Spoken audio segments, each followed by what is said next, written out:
Assalamualaikum warahmatullahi wabarakatuh. Bismillahirrahmanirrahim. Alhamdulillahirrabbilalamin. Apa kabar teman-teman semua? Semoga semua yang sedang menonton video ini dalam keadaan baik dan sehat. Dalam video ini kita masih akan mengulas tentang macam atau jenis isim, namun kali ini ditinjau dari keumuman dan kekhususannya. Dalam bahasa Arab dikenal istilah isim nakirah dan isim ma'rifat. Apa sih sebenarnya yang dimaksud dengan isim nakirah dan apa yang dimaksud dengan isim ma'rifat itu? Mari kita bahas bersama. Isim ditinjau dari kekhususan dan keumumannya terdapat dua macam, yakni ismun nakirah atau isim nakirah dan ismul ma'rifah atau isim ma'rifat.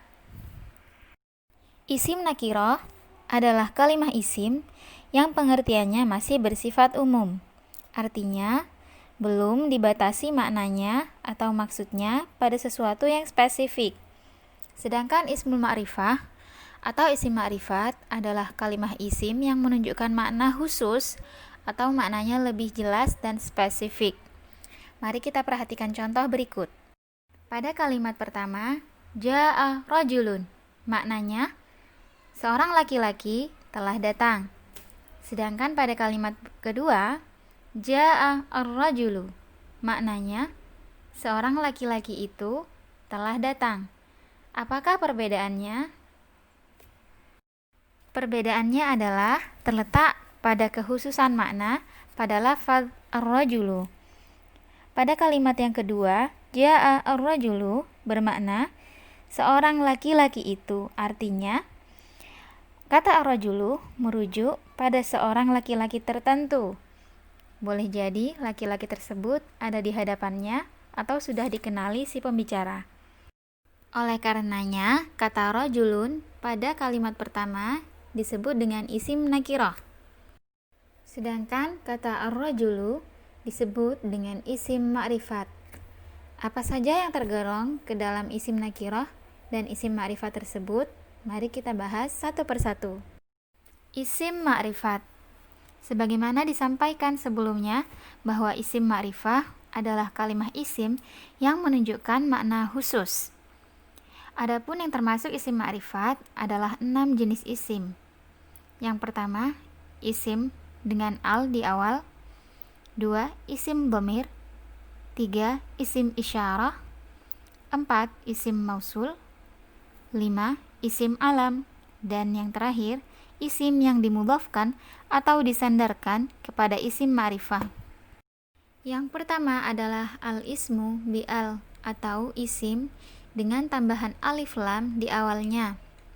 Berikut beberapa contohnya. Al-madrasatu, an-najmu, al-lailu, al-ma'u, as-sabburatu, asy-syai'u, al-mar'atu, al-haya'u. Apabila kita menemukan suatu isim terdapat tambahan alif lam di awal, maka kita patut menyimpulkan bahwa ia termasuk ke dalam isim ma'rifat. Yang kedua adalah ismu dhamir atau isim dhamir. Dhamir merupakan kata ganti orang, baik orang pertama, kedua, maupun ketiga. Beberapa contoh ismu dhamir antara lain sebagaimana berikut. Huwa, huma, hum, hiya, huma, hunna, dan seterusnya. Setiap dhamir masing-masing mempunyai fungsi ditujukan kepada orang pertama, kedua, maupun ketiga berdasarkan jenis mudzakkar dan muannats-nya. Adapun contoh macam-macam dhamir dan pembagiannya ditunjukkan dalam tabel berikut ini.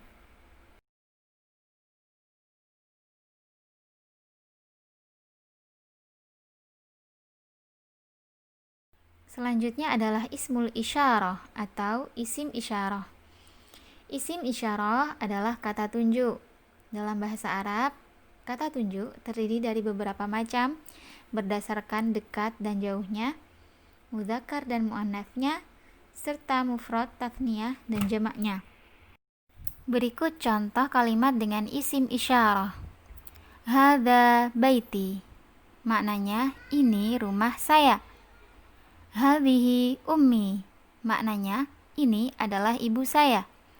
Hadza adalah kata tunjuk ini untuk jenis mudzakkar dan hadhihi adalah kata tunjuk jenis muannats.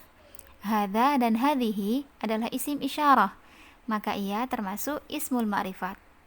Adapun macam-macam ismul isyarah atau isim isyarah dapat kita lihat dalam tabel berikut ini.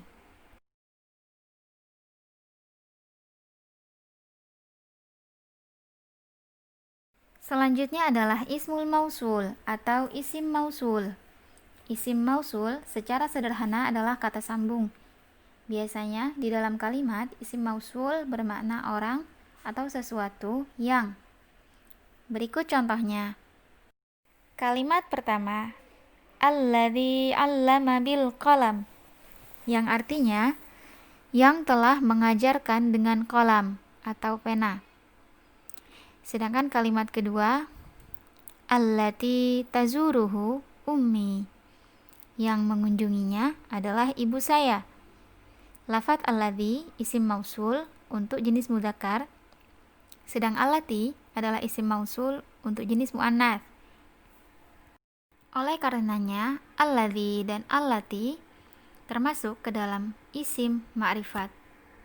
Adapun macam-macam isim mausul dapat dilihat dalam tabel berikut ini.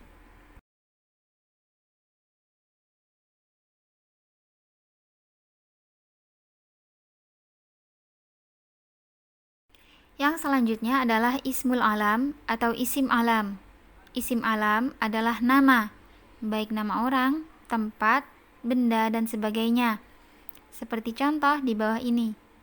Muhammadun fil masjidi, dan safartu ila Jakarta. Lafadz Muhammad dan lafadz Jakarta adalah contoh nama-nama, nama orang dan nama tempat, maka ia termasuk isim alam.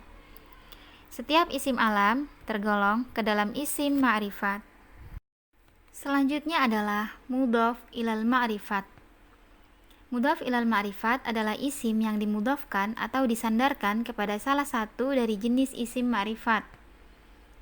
Ini bisa juga disebut dengan susunan frase atau idhofah dalam bahasa Arab.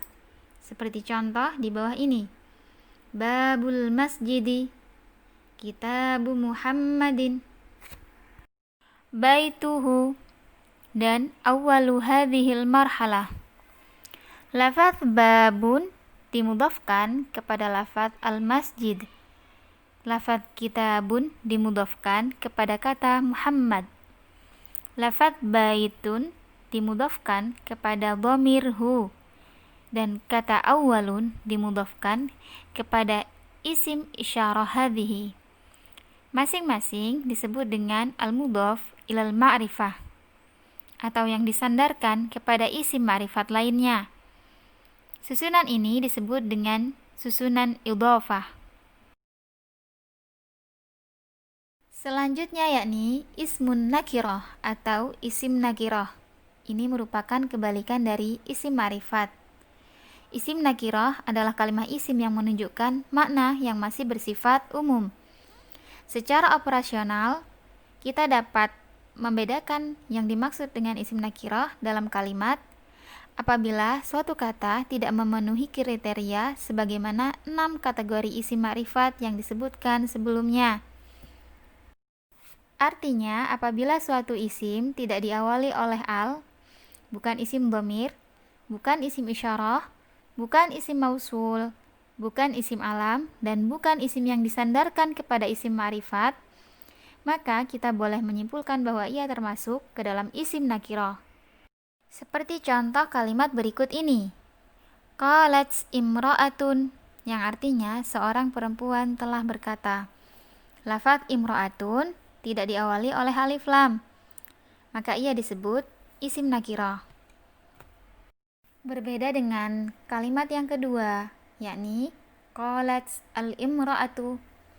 Lafadz al-imra'atu memiliki alif lam di awalnya, sehingga ia disebut dengan isim ma'rifat, yang maknanya adalah seorang perempuan itu. Artinya, ia ditujukan pada perempuan tertentu. Perlu diingat, suatu isim yang di awalnya telah ditambahkan alif dan lam, maka huruf terakhirnya tidak dapat diberi tanwin.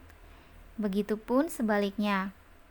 Suatu isim yang huruf terakhirnya telah ditanwin, maka di awal tidak boleh diberi alif dan lam.